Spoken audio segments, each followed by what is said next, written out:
a disposizione dell'amministrazione comunale. L'assessore regionale Elena Donazzan si mette a disposizione dell'amministrazione comunale di Vedelago per fare in modo che Villa Emo rimanga patrimonio della comunità.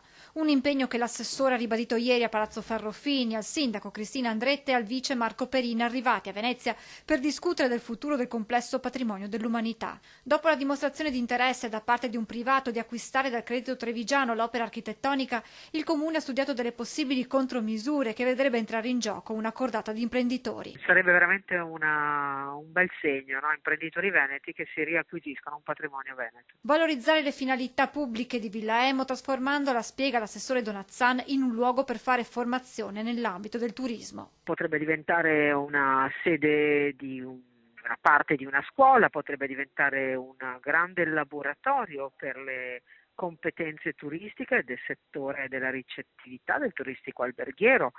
Potrebbe essere il luogo di alcune scuole della nostra formazione professionale. Alla fine Elena Donazzan lancia un appello. Mi piacerebbe molto che la banca guardasse tra le offerte quelle che faranno restare questa villa molto veneta e molto legata al territorio.